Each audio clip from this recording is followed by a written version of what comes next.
পানি কিনা খাওয়া লাগে 2 টাকা গ্লাস। দেখা যায় দিন 10-20 গ্লাস পানি খেলে 40-50 টাকা যাচ্ছে। কিন্তু পানি নিলে সারাদিন মানে আমরা কিনা না কেন 200 টাকা পার মান্থ ইলেকট্রিসিটি বিল যাবে। পিরিয়ডিক্যালি আমাকে বিভিন্ন ফিল্টার চেঞ্জ করতে হবে। স্বাভাবিক প্রক্রিয়াটা যখন বন্ধ হয়ে যায় সেটা সাপ্লাইয়ের মাধ্যমে হোক, নিজে পিউরিফাই করে হোক অথবা বোতলজাতের মাধ্যমে হোক আপনার উৎপাদন খরচ বাড়বে। এই যে অর্থটা খরচ হচ্ছে সেই অর্থটা আমরা অন্য কোনো বিকল্প কাজে লাগাতে পারতাম। যেটা ইন্টারসেক্টরাল যদি একটা প্ল্যান হয় তাহলে সেক্ষেত্রে আমি মনে করি যে সবাই কম খরচে ভালো পানি পাবেন। বিশুদ্ধ পানির সংকটে মাশুল গুনতে হচ্ছে ব্যক্তি ও রাষ্ট্রকে। পানিবাহিত রোগের চিকিৎসার খরচ মেটানো বোঝা হয়ে দাঁড়িয়েছে ভুক্তভোগীদের জন্য। বিশুদ্ধ পানি সরবরাহে বিপুল অর্থ খরচেও কাঙ্ক্ষিত সেবা দিতে পারছে না কর্তৃপক্ষ। এতে ক্ষতিগ্রস্ত হচ্ছে অর্থনীতি। এ নিয়ে এখন সকালে রয়েছে প্রতিবেদন। পুরো আয়োজন নিয়ে সঙ্গে আছি আমি মশিউর অনিক।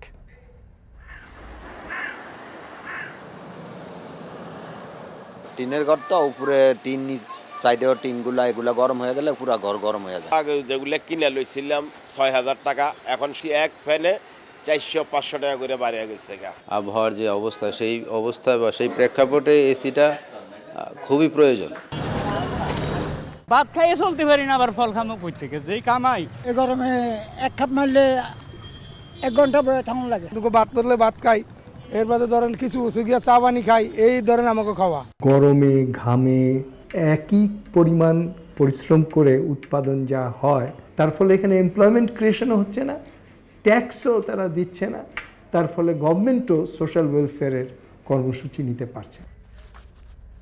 তীব্র তাপপ্রবাহ নানামুখী ক্ষতিকর প্রভাব ফেলছে জনজীবনে। গরম থেকে স্বস্তি পেতে খরচ বেড়েছে মধ্যবিত্তের, আর আয় কমেছে খেটে খাওয়া মানুষের। বৈরী আবহাওয়ায় ক্ষতি হয়েছে কৃষকের। এখন সকালে এ নিয়েও থাকছে প্রতিবেদন।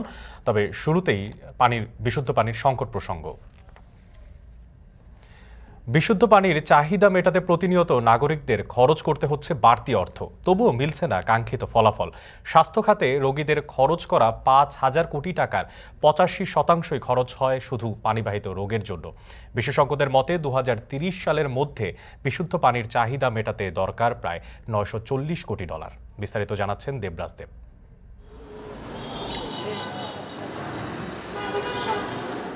বৈশাখের তপ্ত দুপুরে পানি বড় ভরসা খেটে খাওয়া মানুষের। শহরের বিনামূল্যের উৎস থেকে তাই পানি নেওয়ার চেষ্টা রিকশা চালক মোহাম্মদ আব্দুলের। বিশুদ্ধ পানির সংকট ও আয়ের টানাপোড়েনের মধ্যেই এই সংগ্রহে বেঁচে যাচ্ছে অতিরিক্ত খরচ। তাতে অবশ্য আপোষ করতে হচ্ছে বিশুদ্ধতার সঙ্গে। পানি ছোট ছোট দোকানে কিনা খাওয়া লাগে 2 টাকা গ্লাস। দেখা যায় দিন 10-20 গ্লাস পানি খেলে 40-50 টাকা যাচ্ছে। কিন্তু পানি নিলে সারাদিন মানে আমরা কিনা না কেন পানি ফুটা খাইতে হলে তো মেশিন কিনতে হবে, কারেন্ট ইলেকট্রিক খরচ হবে, তার জন্য আমরা এখান থেকে খাই ভালো। অন্যদিকে সাবেক সরকারি কর্মকর্তা আব্দুল গনি পরিবারের বিশুদ্ধ পানির চাহিদা মেটাতে বাসায় বসিয়েছেন বৈদ্যুতিক পানির ফিল্টার। পরিচালনা খরচ, বিদ্যুৎ খরচ সব মিলিয়ে পানির জন্য হিসেবের বাইরেও খরচ করতে হচ্ছে তার। ইলেকট্রিসিটির দাম বেড়েছে, অন্যান্য দাম বেড়েছে, সেটা একটু তো বাড়বেই। মানুষের চলাফেরার জন্য মানুষের জীবনযাত্রা মান বেড়েছে, সেই হিসেবে খরচ তো একটু বাড়বে। 200 টাকা পার মান্থ ইলেকট্রিসিটি বিল যাবে। তারপরে আমাকে পিরিয়ডিক্যালি আমাকে বিভিন্ন ফিল্টার চেঞ্জ করতে হবে, মান্থলি, 6 মান্থলি, ইভেন 2 ইয়ারলি। অনেকগুলো স্টেজের ওরা ফিল্টার দিয়েছে, ওগুলো প্রত্যেকে চেঞ্জ করতে হবে।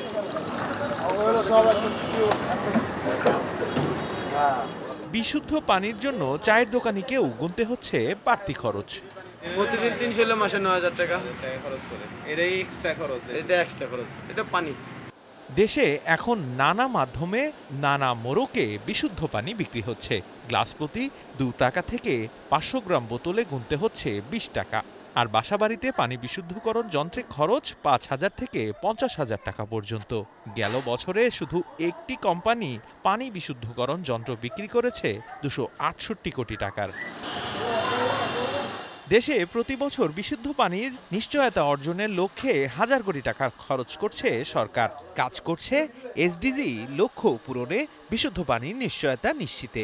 সেখানে খোদ রাজধানীতেই খরচ প্রায় 1500 কোটি টাকা, যা থেকে পাওয়া যায় 270 কোটি লিটার পানি। এই পানি কিনতে খরচ করলেও সেটা বিশুদ্ধ করতে গুনতে হচ্ছে বাড়তি পয়সা, তবুও পূরণ হচ্ছে না বিশুদ্ধ পানির সংকট।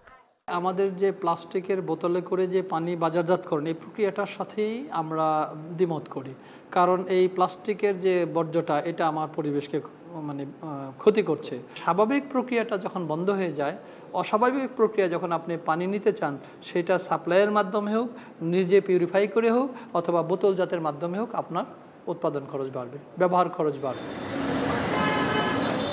শুধু যে এই প্রভাব মানুষের আয় ব্যয়ের উপর পড়ছে এমনটা নয়, সরাসরি প্রভাব পড়ছে দেশের জ্বালানি ও বিদ্যুৎ খাতে, যা পানি বিশুদ্ধ করার বদলে অন্য খাতে ব্যয় করা সম্ভব হলে অগ্রগতি হতে পারে অন্যান্য খাতে। স্বাস্থ্য খাতে ৫,০০০ কোটি টাকা খরচ হলেও এর ৮৫% হয় পানিবাহিত রোগে। এমন অনুৎপাদনশীল খাতে খরচ প্রভাব ফেলছে সামষ্টিক অর্থনীতিতে। আমাদের যে এই অর্থনীতিতে যে আসলে এই যে খরচগুলো হচ্ছে সেগুলো আসলে প্রয়োজন হতো না। এই যে অর্থটা খরচ হচ্ছে সেই অর্থটা আমরা অন্য কোনো বিকল্প কাজে লাগাতে পারতাম, যে দিয়ে অর্থনৈতিক উন্নয়ন হতো। পানি খাতকে ঘিরে আমি মনে করি যে একটা বড় রকমের মহাপরিকল্পনা দরকার, এবং এটা শুধুমাত্র যে ওয়াসার বিষয় নয়, বা এটা হচ্ছে এই যে পানি সম্পদ মন্ত্রণালয়ের বিষয় নয়। আমি মনে করি যে এটা ইন্টারসেক্টরাল যদি একটা প্ল্যান হয়, তাহলে সেক্ষেত্রে আমি মনে করি যে সবাই কম খরচে ভালো পানি পাবেন। ২০৩০ সালের মধ্যে শুধু বিশুদ্ধ পানি নিশ্চিত নয়, স্বল্প খরচে প্রাপ্তিতেও জোর দিচ্ছেন বিশেষজ্ঞরা।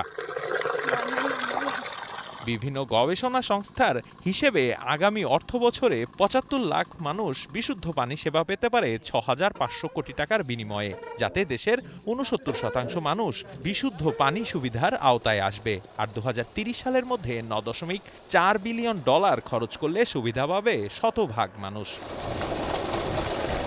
দেবরাজ দেব, এখন, ঢাকা।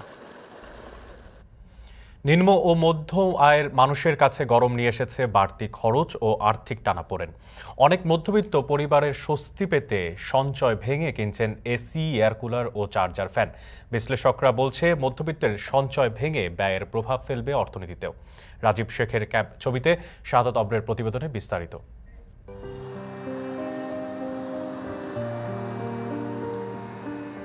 মাথার উপর টিনের চাল, তার উপর গনগনে সূর্য, তীব্র গরমে থাকা দায়।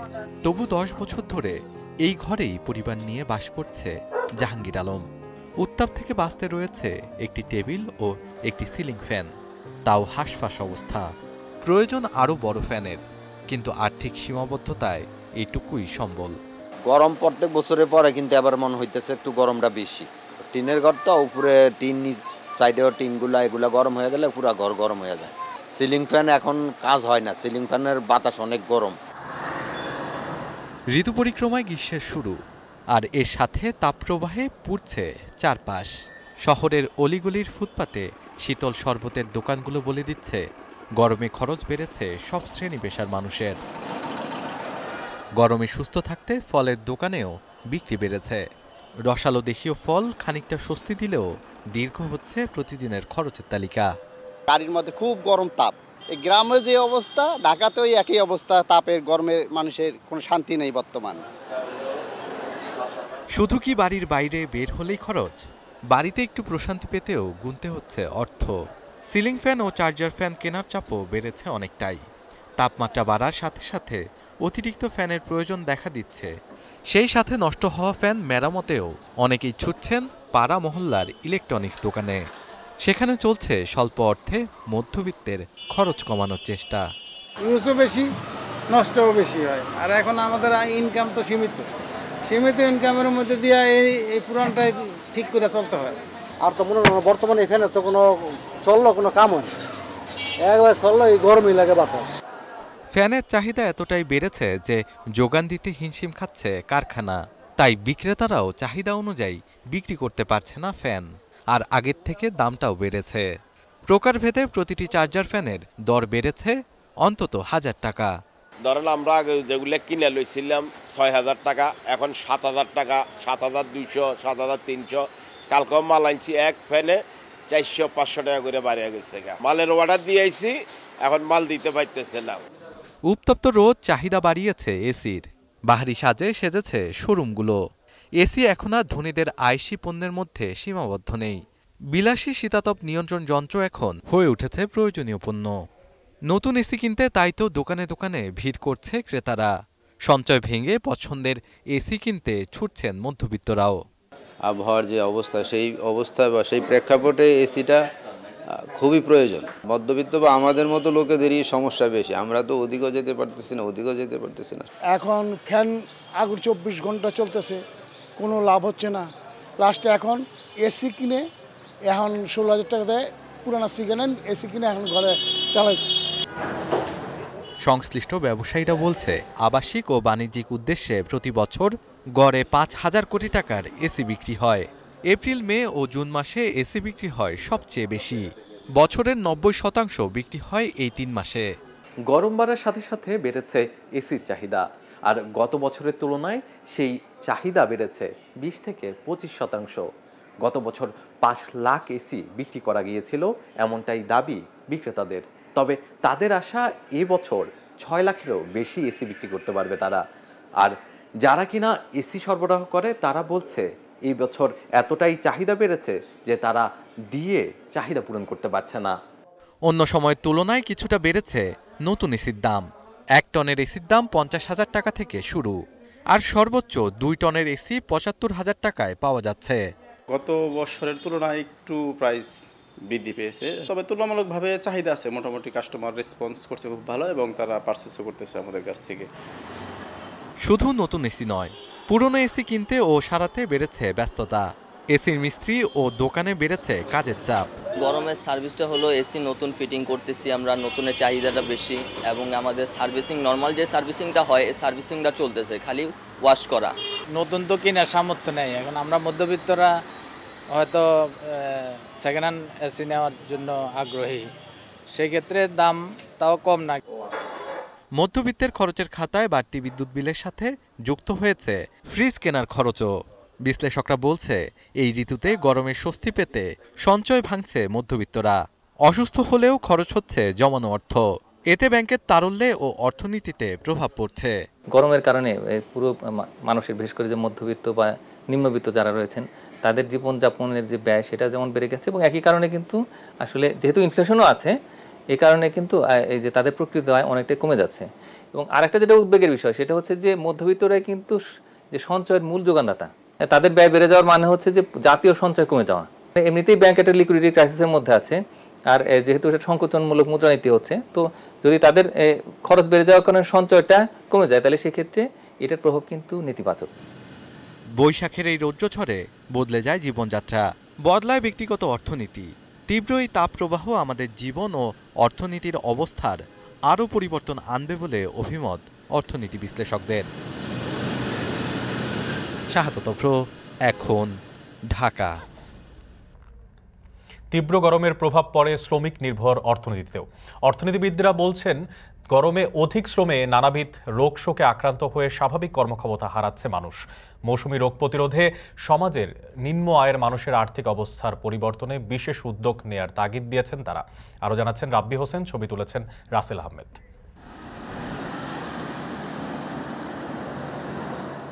বৈশাখ মাসের কড়া রোদ মাথার উপরে, রোদের তাপে চোখ মেলে তাকানোই যেন দায়। তবুও জীবিকার তাগিদে ছুটছেন নুর হোসেন আর ফরিদুদ্দিন। এই শহরে তাদের টিকে থাকার লড়াই 2 দশকের। মাল বোঝাই ভ্যানে আষ্টে পৃষ্ঠে জড়িয়ে থাকা পরিশ্রমে বাগড়া দিয়েছে তপ্ত রোদ আর অস্বস্তির গরম। বছরের পর বছর কায়িক শ্রমে অনেকটাই সয়ে যাওয়া শরীরও কাহিল হয়ে পড়েছে। ঝরে পড়া ঘামের স্রোত যেন জানান দেয় আর সইছে না এই তাপ। ফল খামো কই থেকে, ভাত খাইয়ে চলতে পারি না, আবার ফল খামো কই থেকে, যেই কামাই এতে ওই কোনো রকম আল্লাহ চালায় আর কি। এই গরমে কষ্ট হয় না, মনে করেন যে ইনকাম এতে যে ভালো খাবার হয় না। গায়ে গতরে খেটে খাওয়া এই শ্রমজীবী মানুষদের সবচেয়ে বড় চিন্তা থাকে ভাত জোগাড় করা। কিন্তু রোদে পুড়ে ঘামে ভিজে শরীরের হাড় ভাঙা খাটুনি দিয়ে যে পরিমাণ ক্ষয় হয় তা পূরণ করার সামর্থ্য থাকে না অনেকেরই। এই রোদে পুড়ে হাড় ভাঙা খাটুনিতে একদিকে যেমন কর্মক্ষমতা কমে যায়, তেমনি নানা রকম সমস্যার সম্মুখীন হতে হয় তাদের। ভ্যান চালক নুর হোসেন কিংবা ফরিদুদ্দিনই নয়, তাদের মতো শহরের কয়েক লাখ শ্রমজীবী মানুষের চিত্র একই। হাঁসফাঁস করা গরমে কাহিল হওয়া শরীর চাঙ্গা করতে শুধু পানি আর পথের শরবত দিয়ে বারবার শুষ্ক গলা ভিজিয়ে নেওয়ার চেষ্টা তাদের। শরীরের চাহিদা বা যে গরমে পরিশ্রম করে যে আমরা একটা ফল মূল কিনে খাবো, এরকম তো আমাদের কামাইয়ের উপর নির্ভরশীল হয় না। গরমে একটু ভালো মারলে পরে ওরা আর একটা হাফায় উঠতে হয়। হোটেল খাইতে গেলে তো 200 টাকা লাগবে, আর এত 20 টাকার খাই না। গরম, এই গরমে এক কাপ মারলে 1 ঘন্টা বয়ে থাকুন লাগে। এই গিরা পুরা ব্যথা হয়ে যায়, আর ডাক্তারও দেয় না। ওই নিজে একদিন গাড়ি চালালে 2 দিন চালাই না। এই সময়ে রোগ শোকে আক্রান্ত হলে তার প্রতিরোধে পুষ্টিকর খাবার কিংবা ওষুধ কিনতে যে পরিমাণ আর্থিক সচ্ছলতা প্রয়োজন তা নেই অধিকাংশ শ্রমজীবী মানুষের। গামে শরীর জ্বালা ভরে যায়। এই স্যালাইন খাই, বিভিন্ন জিনিস খাই, এই তো। আর ভাত খাই কি খাবো আমরা গরিব মানুষ? 12 ঘন্টা করতে পারছি, অনেক 7 ঘন্টা করতে। দুটো ভাত পড়লে ভাত খাই, এর বাদে ধরেন কিছু গিয়া চা পানি খাই, এই ধরেন আমাকে খাওয়া। আর এসে ভালো খাওয়া আমরা গরিব মানুষ কই পাবো? তীব্র এই গরমে অনিয়ন্ত্রিত পরিশ্রমের ফলে একজন মানুষের শরীরে যে সমস্যাগুলো দেখা দিতে পারে তার মধ্যে পানিশূন্যতা, মানসিক স্বাস্থ্যের ঝুঁকি, হিট স্ট্রোক, চর্মরোগ, ডায়রিয়া, বদহজম, সর্দি কাশি সহ নানাবিধ রোগ। পুষ্টিবিদরা বলছেন এই সময়ে রোগ প্রতিরোধে শরীরের জন্য দরকার বাড়তি যত্ন, পাশাপাশি স্বাস্থ্যসম্মত খাবার। এর কমতি হলে মানসিক শারীরিক ক্ষতি রয়েছে তো বটেই, রয়েছে মৃত্যু ঝুঁকিও। রোগ প্রতিকারের চেয়ে প্রতিরোধের দিকে আমাদের বেশি নজর দিতে হবে, কারণ অসুস্থ হয়ে যাওয়ার পর আমরা যে ট্রিটমেন্টটা নেব সেখানে আমাদের অনেক খরচ হয়ে যেতে পারে। সেক্ষেত্রে আমরা যদি কম দামে পুষ্টিকর খাবারগুলো আগে থেকে সচেতন হয়ে খেতে পারি তাহলে আমাদের মনে হয় আর্থিকভাবেও খুব বেশি অর্থ খরচ করতে হবে না। কেবল স্বাস্থ্যগত ঝুঁকিই না, তীব্র গরম শ্রম অর্থনীতিতেও প্রভাব ফেলে, কমে স্বাভাবিক কর্মক্ষমতা। অর্থনীতিবিদরা বলছেন শ্রমজীবী মানুষদের স্বল্প আয় দিয়ে নিজের কিংবা পরিবারের বাড়তি যত্ন নেওয়ার সক্ষমতা নেই অনেকেরই, যা প্রত্যক্ষ বা পরোক্ষভাবে এর প্রভাব পড়ছে অর্থনীতিতেও।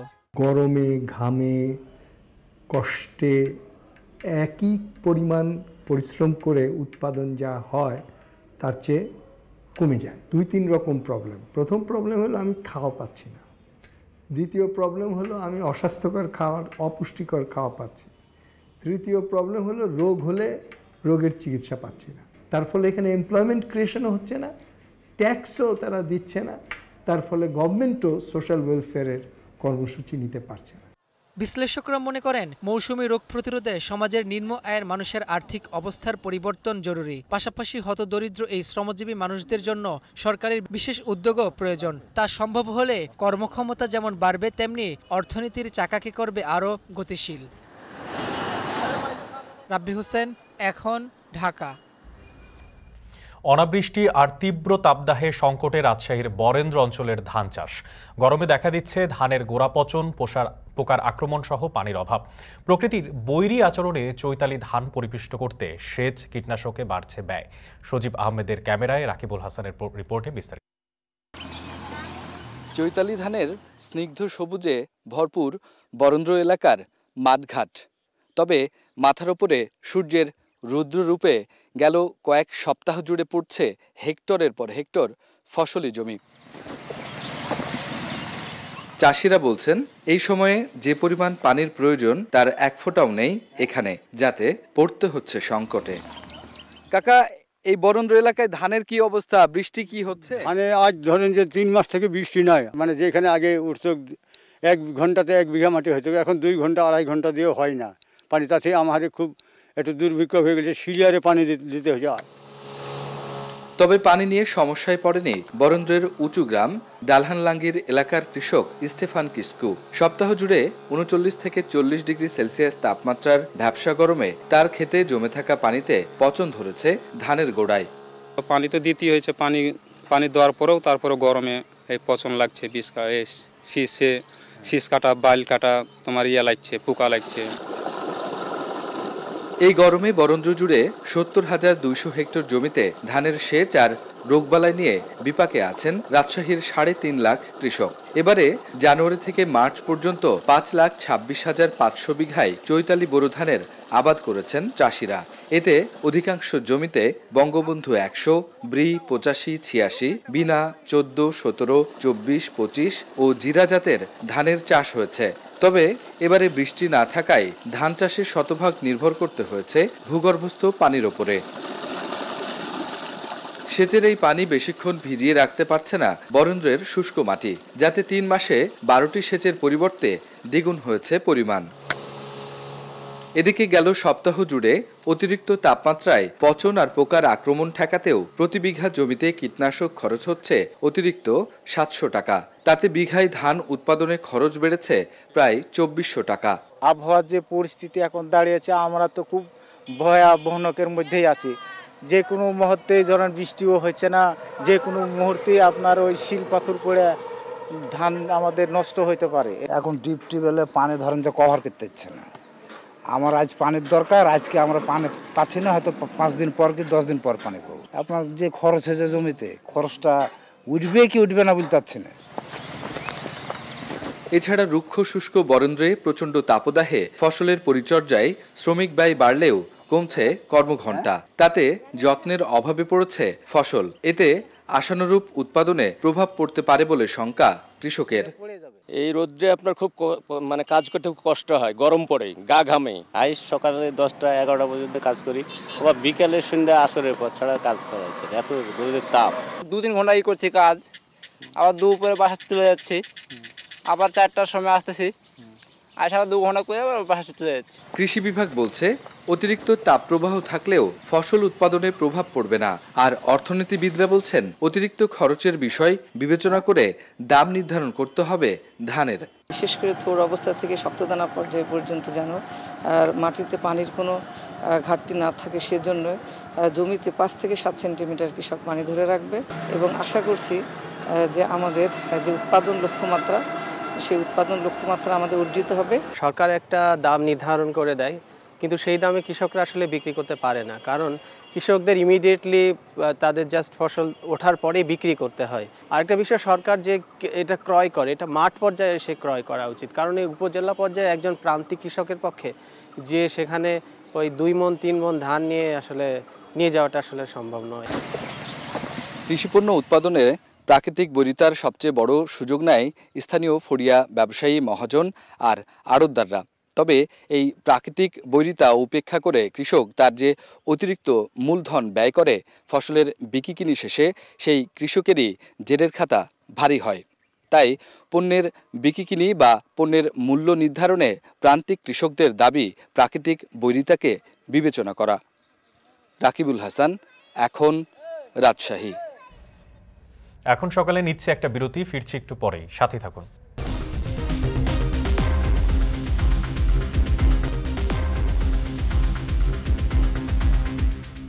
বিরতির পর ফিরে এলাম, আপনারা দেখছেন এখন সকাল। দখল দূষণে অস্তিত্ব সংকটে কুষ্টিয়ার ছোট বড় 8টি নদী। একসময়কার খরস্রোতা নদী এখন পরিণত মরা খালে। নদী দখলের সঙ্গে জড়িত জেলার প্রায় 3000 প্রভাবশালী। প্রশাসন বলছে দ্রুতই তাদের বিরুদ্ধে ব্যবস্থা নেওয়া হবে। সোহেল পারভেজের প্রতিবেদনে বিস্তারিত। পদ্মা, গড়াই, হিসনা সহ ছোট বড় প্রায় 8টি নদী রয়েছে কুষ্টিয়া জেলায়। নদী ঘিরে উর্বর তীরবর্তীতে গড়ে উঠেছে জনপদ। তবে দখলের কারণে দিন দিন এক সময়ের উচ্ছল নদীগুলো হারাচ্ছে তার অস্তিত্ব। যে যেভাবে পারছে নদী দখল করে গড়ছেন স্থাপনা, আবার অনেকেই নদী দখল করে করছেন মাছ চাষ। প্রবাহ না থাকায় এখন দেখে বোঝার উপায় নেই, এক সময় এখানে চলতো বড় বড় লঞ্চ, নৌকা।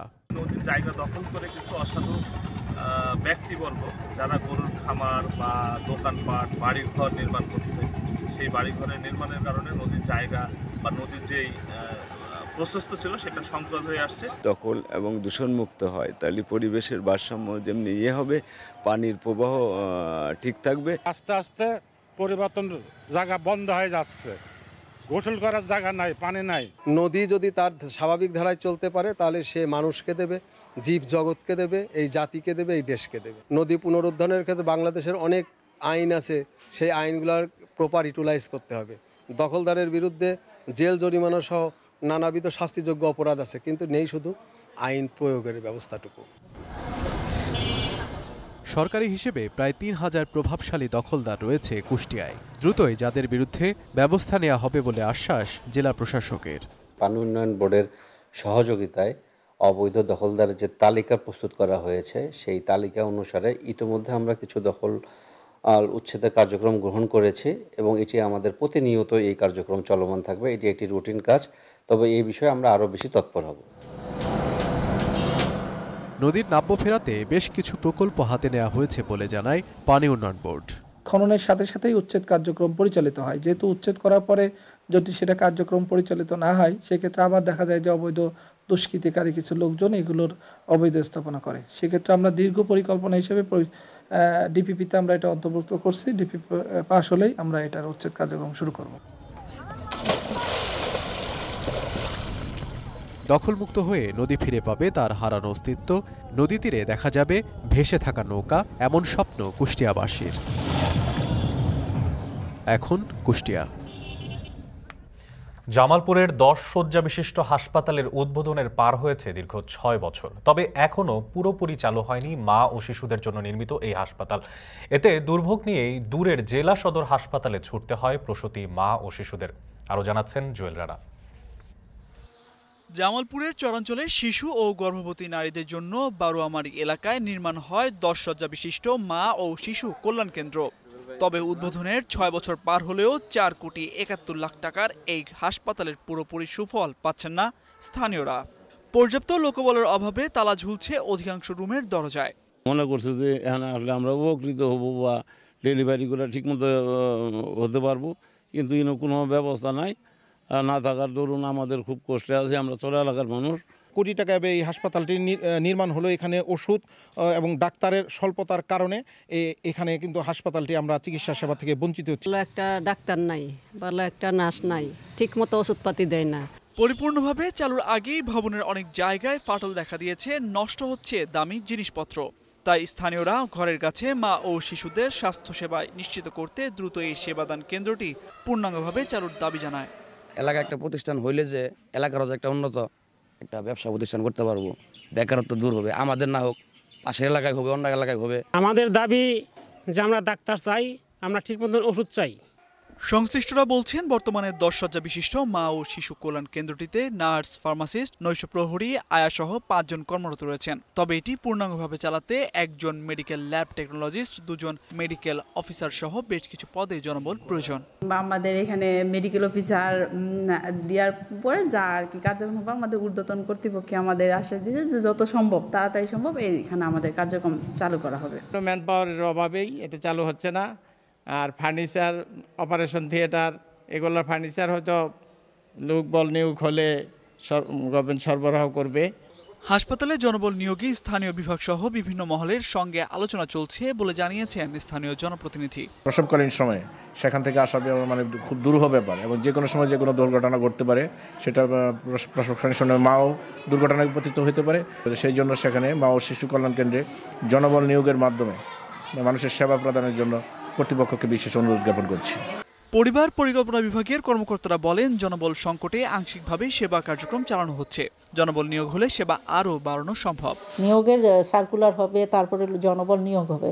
সার্কুলার জনবলের নিয়োগ এই কার্যক্রমটা এখনো শুরু হয়নি। সরকার অবশ্যই এই বিষয়ে কার্যকরী পদক্ষেপ নেবেন। 2018 সালে জামালপুরের সদর উপজেলার লক্ষ্মীরচর ও তুলসীরচর ইউনিয়নের প্রসূতি মা ও শিশুদের জন্য এই স্বাস্থ্যসেবা কেন্দ্রটি উদ্বোধন করা হয়। এটি পুরোদমে চালু হলে এর সুফল পাবেন পাশের শেরপুর জেলার বেশ কয়েকটি ইউনিয়নের কয়েক লাখ মানুষ। এখন জামালপুর। এখন সকালে নিচ্ছে আরেকটা বিরতি, ফিরছি একটু পরেই, সাথেই থাকুন।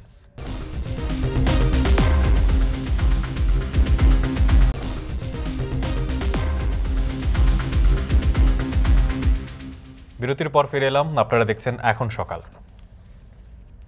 কুমিল্লায় সপ্তাহের ব্যবধানে মাংসের বাজার স্থিতিশীল থাকলেও বেড়েছে সব ধরনের মাছের দাম।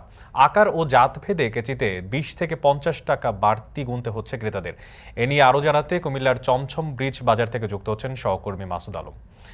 মাসুদ, হঠাৎ মাছের দাম বাড়ার পেছনের কারণ কি বলছেন বিক্রেতারা?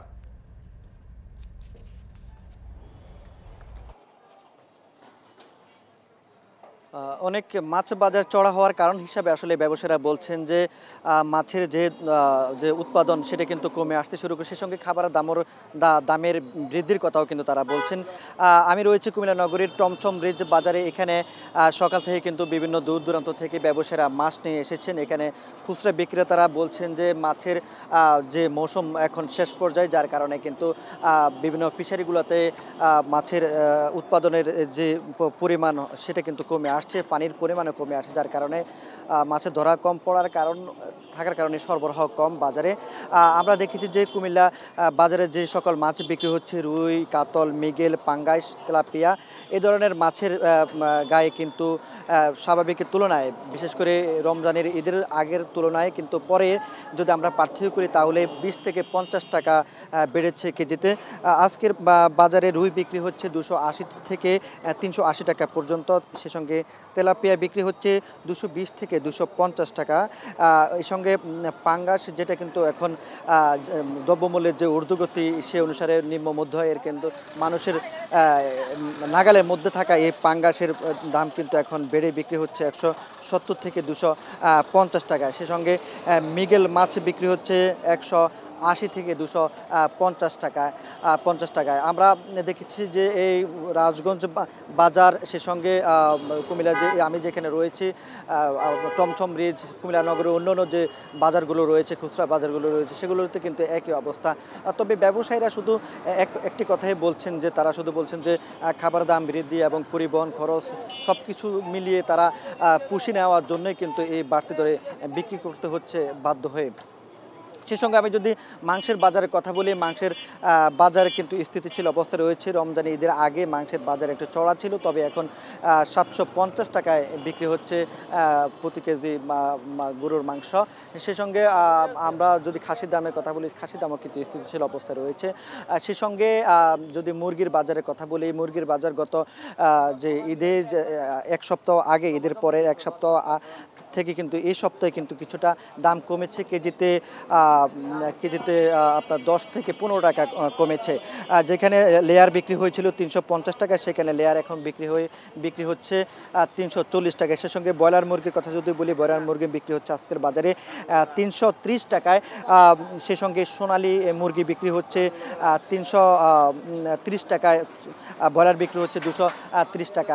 তো বাজারের এই পরিস্থিতি, আসলে মুরগির বাজারের পরিস্থিতি যদি একটু স্বাভাবিক অবস্থায় বিরাজমান থাকলেও কিন্তু তারা বলছেন যে খাদ্যের দাম যদি নিয়ন্ত্রণ করা না যায় তাহলে এই মুরগির বাজারও কিন্তু বাড়তে পারে বলে ব্যবসায়ীরা দাবি করছেন। তবে মাছ, মাংস এবং যে আমরা মুরগির বাজারে খোঁজখবর জানাচ্ছিলাম টমছম রিজ বাজারে, এখানে কিন্তু এখনও কিন্তু ক্রেতার সমাগম তৈরি হয়নি, তবে বেলা বাড়ার সঙ্গে কিন্তু এই ক্রেতার সমাগম ঘটবে। তো অনেক ছিল কুমিল্লা থেকে। কুমিল্লার টমছম ব্রিজ বাজার থেকে যুক্ত ছিলেন সহকর্মী মাসুদ আলম, জানাচ্ছিলেন সেখানকার মাছ মাংসের দরদামের সর্বশেষ। চিনির বাড়তি দামে বাজারে বেড়েছে আখের গুড়ের চাহিদা। এতে নতুন করে আখ চাষে আগ্রহ বেড়েছে সাতক্ষীরার কৃষকদের। আখ থেকে বছরে উৎপাদন হচ্ছে 125 কোটি টাকার গুড়। কৃষি বিভাগ বলছে গতবারের চেয়ে এবছর আখ চাষে বেড়েছে জমির পরিমাণ। আসান রাজীবের প্রতিবেদনে বিস্তারিত। এক যুগ আগেও সাতক্ষীরার কপোতাক্ষ নদের দুই পাড়ের বিস্তীর্ণ এলাকার শত শত বিঘা জমিতে বিভিন্ন জাতের আখ চাষ হতো। তবে জমিতে দীর্ঘমেয়াদী জলবদ্ধতা, পোকার আক্রমণ, লবণাক্ততা বাড়াসহ নানা কারণে 2008 সালের পর আখ চাষ থেকে মুখ ফিরিয়ে নেয় কৃষকরা।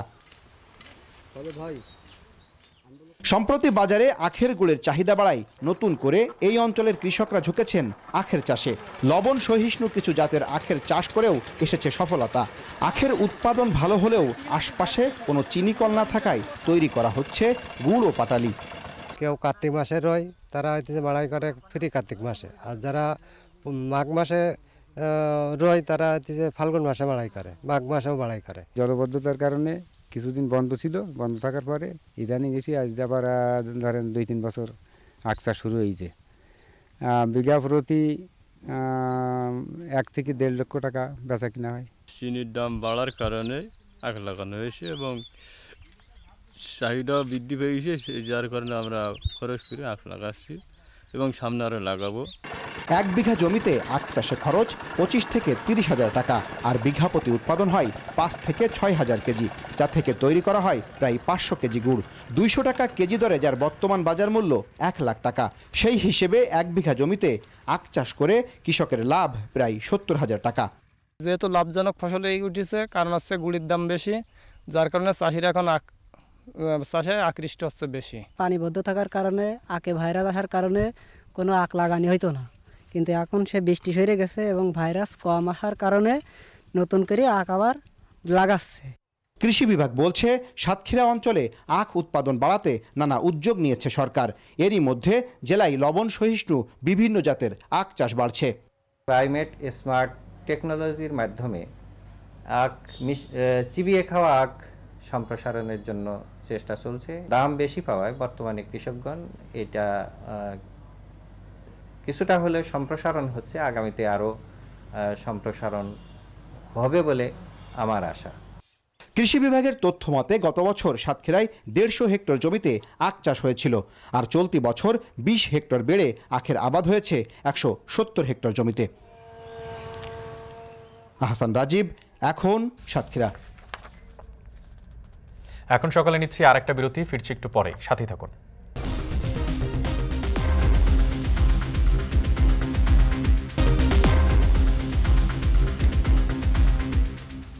বিরতির পর ফিরে এলাম, আপনারা দেখছেন এখন সকাল।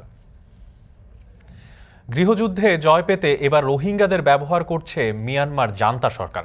রোহিঙ্গাদের দিয়ে রাখাইন অধ্যুষিত বুথিডাং শহর পুড়িয়ে ফেলার অভিযোগ মিলেছে সেনাবাহিনীর বিরুদ্ধে।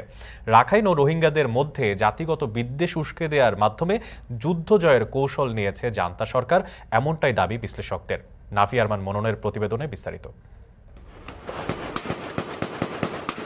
রক্তপাতহীন সামরিক অভ্যুত্থানের 3 বছরের মধ্যেই বিদ্রোহীদের সামনে কোণঠাসা মিয়ানমারের জান্তা সরকার। দেশটির সেনারা প্রতিনিয়তই দখল হারাচ্ছে একের পর এক শহরের। বাংলাদেশ, ভারত ও চীনের পর সংঘাত চলছে থাইল্যান্ড সীমান্তেও। এমন পরিস্থিতিতে নিজেদের অবস্থান ফিরে পেতে রোহিঙ্গাদের ব্যবহার করছে মিয়ানমারের সেনাবাহিনী।